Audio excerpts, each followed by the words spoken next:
அண்ணே கொடுக்கல. இல்ல ஒரு சின்ன திருத்தங்கண்ணா, நீங்க சொன்ன இந்த 3 நாட்டிலிருந்து உதாரணத்துக்கு இதை திரும்ப இந்த கொஸ்டினை திரும்ப ரீஃப்ரேஸ் பண்ணுவாங்கண்ணா.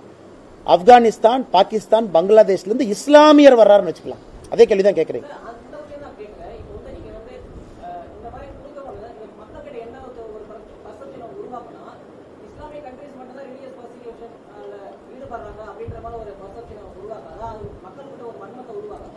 அண்ணே வன்மம் பெர்செப்ஷனை தவிர we are calling a fact a fact. பாகிஸ்தான்ல எத்தனை ஹிந்து மேரேஜ் ரெஜிஸ்டர் பண்ணிருக்காங்க, எத்தனை இந்துக்கள் பாகிஸ்தானுடைய வேறு வேறு ப்ரொவின்சியல் கவர்மெண்ட்ல பொறுப்புல இருக்காங்க, எத்தனை இந்துக்கள் நிம்மதியா கோயில்ல போய் சாமி கும்பிடுறாங்க, அல்லது எத்தனை கிறிஸ்தவர்கள் சர்ச்சுக்கு போறாங்க. ஃபேக்ட் தான். இதுல வந்து மறுக்கிற ஒண்ணுமே இல்லையா என்னங்கன்னா, அங்க உண்மையாலுமே ரிலீஜியஸ் பெர்சிக்யூஷன் இருக்கு. இதை நான் சொல்லவில்லை, காங்கிரஸ் இருக்கக்கூடிய தலைவர்களும் பல நேரத்தில் சொல்லியிருக்கிறாங்க. பார்ட்டிஷனுக்கு காந்தி அவர்கள் எதிர்த்ததற்கு காரணமே இந்த மாதிரி போனா ரிலீஜியஸ் பெர்சிக்யூஷன் நடக்கும். ரிலீஜியஸ் பெர்சிக்யூஷன் பாகிஸ்தான்ல நடப்பது உண்மைதானே. அதுல வந்து நம்ம ஒரு மூடி மறைச்சோ அதுக்கு ஒரு சாயம் பூர்த்தி பேசுறது என்னென்ன இருக்கு. அங்க இருக்கக்கூடிய அரசுகள் தன்னை இஸ்லாமிய நாடுகளாக அறிவிச்சிருக்கிறாங்க. சட்டத்திட்டங்கள் இஸ்லாமிய சட்டத்திட்டங்களா இருக்கு. அங்க இருக்கக்கூடிய மாற்று மதத்துக்கு பிரச்சனை இருக்கு. அவர்கள் இந்தியாவுக்குள்ள வந்தாச்சு. 2014 டிசம்பர் 31 முன்னாடி வந்தாச்சுன்னு அவங்க என்ன பண்ணுவீங்க? இன்னும் 100 வருஷம் குடியுரிமை இல்லாத அகதிகளை பட்டிக்குள்ள அடைச்சு வைப்பீங்களா? அவங்களுக்கு ஒரு தீர்வு கொடுக்கணும்ல. தீர்வு இப்ப ஒருவேளை உங்க கேள்வி இப்படி இருக்கு, அண்ணே ஒரு பாகிஸ்தான்ல இருந்து ஒரு இஸ்லாமியர் இந்தியாவுக்கு வந்துடுறாரு, அண்ணே எனக்கு வந்து பாகிஸ்தான் பிடிக்கலண்ணே, நான் இந்தியாவில மோடி பிடிச்சிருக்கு அல்லது உங்களை பிடிச்சிருக்கு, நான் நீங்க குடியுரிமை வேண்டும் என்றால் அவர்களுக்கும் குடியுரிமை கொடுப்போம். சட்டம் தெளிவா இருக்கு. 11 ஆண்டுகள் இந்தியாவில் இருக்க வேண்டும், 14 ஆண்டுகள் அந்த நாட்டுக்கு வெளியே இருக்க வேண்டும். குடியுரிமை கொடுக்கிறோம்ல.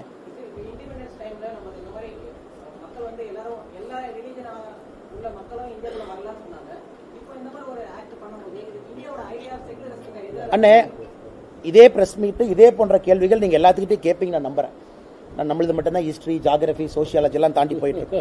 ஆனா 26 ஜனவரி 1950 இருந்து 1 ஜூலை 1987 வரைக்கும் நீங்க சொன்னது இருந்துச்சு. மாத்தினது யாரு? காங்கிரஸ். அப்ப ஏன் காங்கிரஸ்க்கு எதிராக அந்த குற்றச்சாட்டு நீங்க வைக்கல? இதே கேள்விக்கு நான் வைக்கிறேன். 26 ஜனவரி 1952 1 July 1987 by virtue of birth எல்லாரும் இந்தியாவுடைய குடிமகன். 87 மாற்றம் வந்துச்சு. 87 இருந்து 2003 வரைக்கும் 2வது மாற்றம், 2003 இருந்து 3வது மாற்றம். நீங்க காங்கிரஸ் கேட்கலாமே, அன்னைக்கு ஆட்சியில் இருந்தவங்கள ஏன்னா நீங்க மாத்தினீங்க? நீங்க மாத்திருக்கூடாது. 1950 இருந்து ஒரே சட்டம், யாரு வேணாலும் இந்தியாவுக்குள்ள வரலாம், யாரு வேணாலும் இந்தியாவில் குடியுரிமை எடுத்துக்கலாம். ஆனா இது அமெரிக்காவில் நீங்க கேட்க முடியுமானே? அல்லது இதே வந்து யூரோப்பிய நாடுகளை கேட்க முடியுமானே? இல்லை. நம்முடைய நாடு, இல்ல கேளுங்க, நியாயமான கேள்விதான். நம்முடைய நாடு, நாம் சட்டத்திட்டங்களை வழிவகுக்கிறோம். 142 கோடி பேர் இங்க இருக்கும். 200 கோடி ஆக்கணும் நீங்க நினைச்சாலும் சந்தோஷம் தாங்க. 142 கோடி பேர் இருக்கும். அப்பப்ப இந்த நாடு அந்தந்த காலகட்டத்திற்கு தேவையான முடிவை எடுத்திருக்கின்றார்கள். நான் இன்னைக்கு காங்கிரஸ் கிரிட்டிசைஸ் பண்ணலைங்க. 1987 ஏதோ ஒரு காரணத்திற்காக ஒரு முடிவை மாத்தினாங்க. 2003 நாம் ஆட்சியில் இருந்த பொழுது ஒரு காரணத்திற்காக 2003 அது மாறுச்சு. 2005 காங்கிரஸ் மறுபடியும் சிட்டிசன்ஷிப் அமெண்ட்மெண்ட் ஆக்ட் மறுபடியும் ஒரு மாற்றம். இன்னைக்கு 2019 நாம மாத்தி இருக்கோம். இது எல்லாமே அந்தந்த காலகட்டத்தில் எடுக்கப்பட்ட முடிவு. அதனால் நான் நண்பரிடம் சொல்லுகின்ற ஒரே ஒரு பதில், யாருக்கும் எதிரானது இந்த சட்டம் கிடையாது. இது மத்திய அரசினுடைய முழு அதிகாரத்தில் இருக்கக்கூடிய சட்டம். இன்னைக்கு ஸ்டாலின் ஐயா சொல்றாங்க நான் நிறுத்தி, எப்படி நிறுத்துவார் அவரு? நிறுத்துறதுக்கு என்ன அதிகாரம் இருக்கு?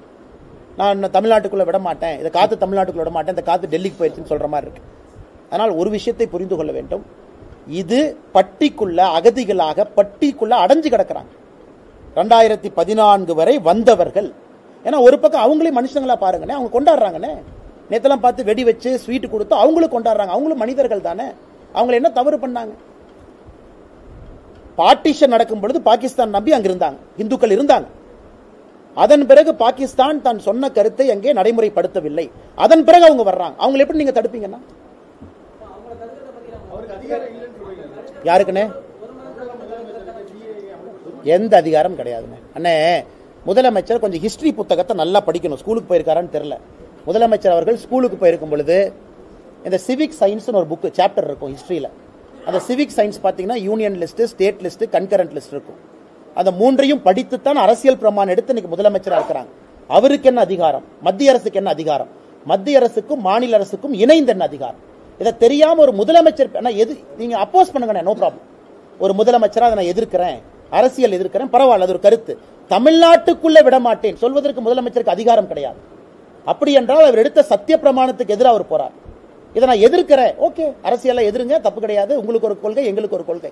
அப்படின்னா முதலமைச்சருக்கு எந்த அளவுக்கு இந்திய அரசியல் சட்டம் தெரிந்திருக்கிறது அப்படிங்கறதே எனக்கு கேள்விக்குறியா இருக்கு.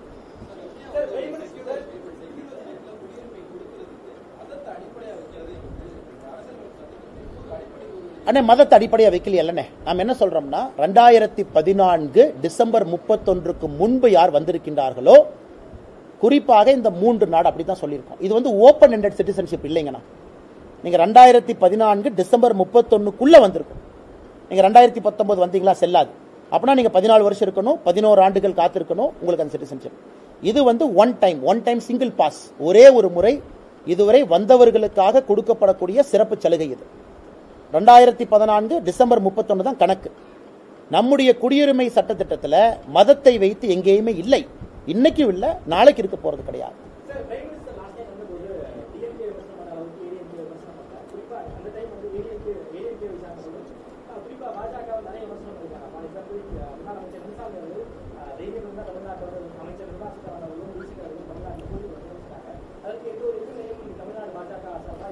தமிழ்நாட்டில் பல கட்சிகள் இருக்கு. அண்ணே அண்ணே கேள்வி புரிஞ்சுக்கிட்டேன் தலைவர், கேள்வி புரிஞ்சுக்கிட்டேங்க. தமிழ்நாட்டில் பல கட்சிகள் இருக்கு.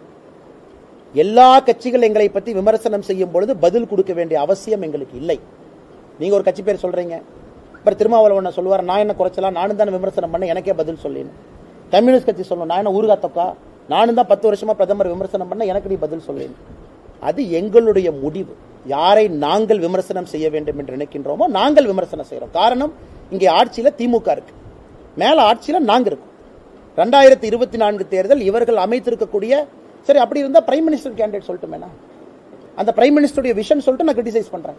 இவங்க தான் எங்க பிரைம் மினிஸ்டர், இதான் 2024 இந்தியாவுக்கான எங்களுடைய சட்டம், நாங்க இந்தியாவில் 400 எம்பிக்களை தாண்டி ஆட்சி அமைச்சா தமிழ்நாட்டில் இருக்கக்கூடிய ஒரு கட்சி சொல்லட்டும், அடுத்த முறை நானே பிரதமர்கிட்ட சொல்றேன், சார் இந்த கட்சி பிரதமர் வேட்பாளர் டிக்ளேர் பண்ணிட்டாங்க சார், 400 எம்பி வர்றாங்களாம் சார் இந்தியாவில், பாருங்க சார் புக் எல்லாம் சார், இவங்க எல்லாம் உங்களுடைய பிரதமர் விமர்சிக்க சொல்றாங்கண்ணா. நாங்க இன்னைக்கு தெளிவாக இருக்கின்றோம். நாளைக்கு திருமாவளவன் கேட்பார்ல, ஆனா ஊருகா தொக்கா 2 எம்பி வச்சிருக்கேன், நானும் விமர்சனம் பண்றேன், எனக்கு பதில் இல்லையான்னு. அதனால் இது நடப்பது 2024 பாராளுமன்ற தேர்தல். அண்ணா, பாராளுமன்ற தேர்தல் எங்களுடைய பக்கம் மோடி ஐயா இருக்கிறாங்க, ஹிந்தி கூட்டணியின் பக்கம் யாரோ இருக்கிறாங்க. நாங்கள் எங்களுடைய கொள்கையை சொல்றோம், நீங்கள் உங்க கொள்கையை சொல்றோம். அதனால் இந்த தேர்தல் பரப்புரையின் பொழுது இரண்டையும் மக்கள் முன்னாடி வைக்கிறோம், மக்கள் முடிவெடுக்கட்டுங்கண்ணா. ஏன்னா நீங்க கேள்வி கேட்கிறோம், கம்யூனிஸ்ட் சேர்த்து கேட்கணும்ல, திருமாவளவன் கேட்கணும்.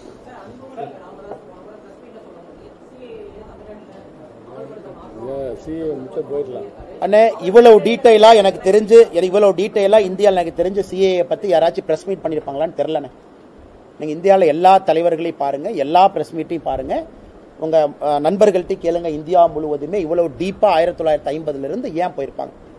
இதற்கு மேல் நான் பதில் சொன்னால் தப்பா போயிருக்கேன். வெரி கிளியரா கிறிஸ்பா இதான் காரணம், இதான் சொன்னதுக்கு அப்புறம் அந்தந்த அரசியல் கட்சிகளுக்கு ஒரு நிலைப்பாடு இருந்தால் என்னுடைய பதில் ஒரே பதில் மட்டும்தான், I wish you good luck, அவ்வளவுதான். ஒரு அரசியல் கட்சிக்கு ஒரு நிலைப்பாடு, நான் எப்படி போய் அவங்களை மாற்ற முடியுங்கண்ணே?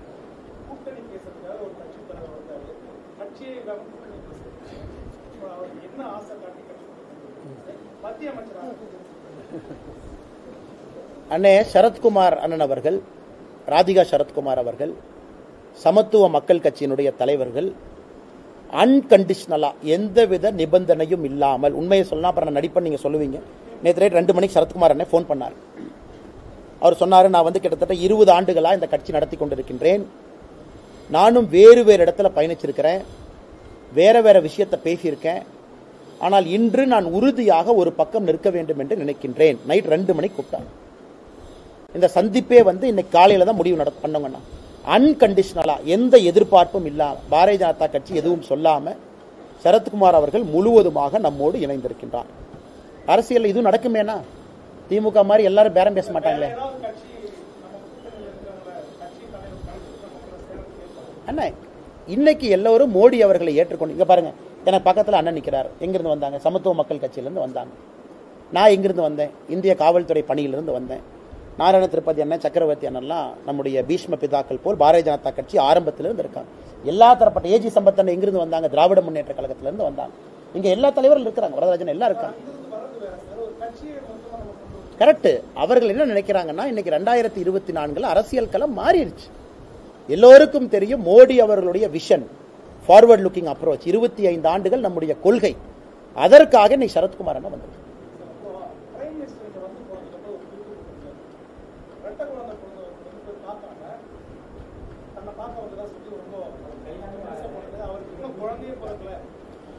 அண்ணா அவருக்கு சரி அதிகாரப்பூர்வமா பதில் சொல்றேன்.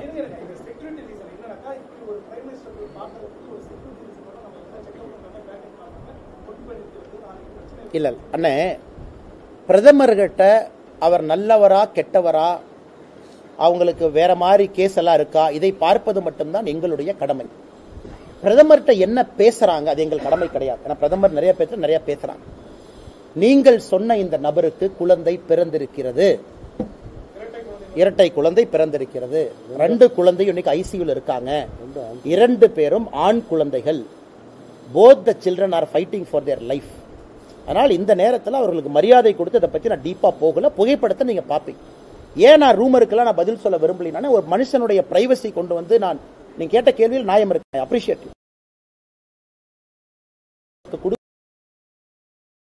நாயை இன்வைட் பண்ணணும். அவருக்கு குழந்தை பிறந்திருப்பது உண்மை. இன்னைக்கு அவருக்கு குழந்தை பிறந்திருக்கு, 2 குழந்தை ஐசியூல இருக்காங்க. அந்த மனிதர் அந்த குழந்தைக்காக is fighting for their life கூட இருக்காங்க. இது மாநில தலைவராக அதிகாரப்பூர்வமாக இதை நான் உங்களுக்கு தெரிவிக்கிறேன். குழந்தை நன்றாக இருந்த பிறகு புகைப்படத்தை நானே உங்களுக்கு வெளியே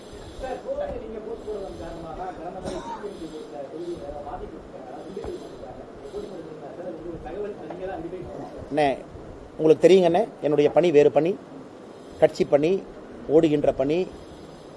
லிப்ட் போல தலைவர்களை மேலே ஏற்றிட்டு போய் இறக்கி விட்டு திரும்ப கீழே வந்துதான் ஆகணும். அதான் என் பணி. இதுவரை யாரும் எனக்கு போட்டி போடுங்கன்னு சொல்ல, போட்டி போடாதீங்கன்னு சொல்ல. கண்டிப்பாக இன்னும் 2-3 நாட்கள் எனக்கு தகவல் வந்தால் சத்தியமாக உங்களிடம் சொல்லுகின்றேன். இன்னைக்கு அது போன்று யாரும் எனக்கு சொல்லவில்லை. போட்டி இடுங்கன்னு சொல்ல, போட்டி போட வேண்டாம்னு சொல்லுங்க.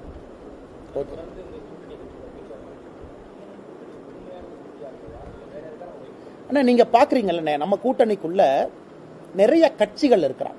ஒரு விஷயத்தை நம்ம புரிஞ்சுக்கணுங்க, நம்முடைய கூட்டணிக்குள்ள கட்சிகள் அதிகம். ஒரு ஃப்ளவர் பாட் மாதிரி பார்த்தீங்கன்னா எல்லா விதப்பட்ட பூக்கள் உள்ள இருக்காங்க. ஸோ இன்னும் 2 நாட்கள் எல்லாத்தையும் நாங்கள் உறுதிப்படுத்திடுறோங்கன்னா, எல்லோரையும் நாங்கள் செட்டில் பண்ணிட்டு இருக்கோம். அந்தந்த பகுதியில் அவங்க நிற்கணும். சில பேர் லோட்டஸ் சிம்பலில் நிற்கிறாங்க, சில பேர் சொந்த சிம்பலில் நிற்கிறாங்க. அதனால் இது பாரதிய ஜனதா கட்சிக்கு இது ஒரு பெரிய இலக்கு. இதுவரை பாரதிய ஜனதா கட்சி இத்தனை இடத்துல தமிழகத்தில் நின்னதில்லை. அத்தனை இடத்துல நிற்க போறோம். அதையும் பேலன்ஸ் பண்ணணும். முதல் முறையாக பாரதிய ஜனதா கட்சி ஒரு பாராளுமன்ற தேர்தலில் சரித்திரத்தில் போட்டியிட போகுது. அதையும் பேலன்ஸ் பண்ணணும். அதே நேரத்தில் ஸ்ட்ராங்கான இடத்துல இன்னொரு கூட்டணி கட்சி கேட்கிறாங்க, அதையும் பேலன்ஸ் பண்றோம். எல்லாம் ஒரு 2 நாட்கள்ல மொத்தமாக எல்லாம் முடித்த பிறகு பேசுறோம். அதற்காக ஒரு தலைவரை போட்டு அண்ணன் முருகன் அவர்களை போட்டிருக்கோம், பேசிட்டு இருக்காரு. அதனால முருகன் அண்ணன் வந்து உங்களுக்கு கிளாரிஃபை பண்ணுவாங்க. அண்ணே, நான் சொல்வது அதற்காக தனியாக ஒரு தலைவர் அண்ணன் முருகன் அவர்கள் தலைமையில் ஒரு குழு போட்டிருக்கோம். அவர்கள் உங்களுக்கு விளக்கம் அளிப்பார்கள் சரியான நேரம் வரும்போது. அண்ணே, நான் அதுக்குள்ள போனா சரியா இருக்காதுங்க. அதுக்காக ஒரு பொறுப்பு ஒரு கொடுக்கப்பட்டிருக்கிறது. அண்ணன் முருகன் அவர்கள் தலைமையில் ஒரு குழு இருக்கு. மூத்த தலைவர்கள் எல்லாம் இருக்கிறாங்க. பொன்னார் அண்ணே, ராஜா அண்ணே, வானதி அக்கா எல்லாம் இருக்கிறாங்க. சரியான நேரத்தில் உங்களுக்கு தெரிவிப்பார்கள். அண்ணா, ஏன் இப்படிலாம் கேட்குறீங்க? பயங்கரமா கேட்கிறாரு அண்ணே. எத்தனை அண்ணா? எல்லாம் நாளைக்குள்ள சொல்றோம். எல்லாம் சொல்றோம் நாளைக்கு. ஆனா பிரதமர் அவர்கள் மறுபடியும் தமிழகத்திற்கு வருவதற்கான வாய்ப்புகள் அதிகமாக இருக்கிறது. இன்னும் அதிகாரப்பூர்வமான செய்திகள் வரவில்லை. 15ஆம் தேதியிலிருந்து 19ஆம் தேதி வரை பிரதமருடைய வருகை தமிழகத்தில் சில இடங்கள்ல இருக்கு. அதிகாரப்பூர்வமாக தகவல் வந்த பிறகு உங்களுக்கு உறுதி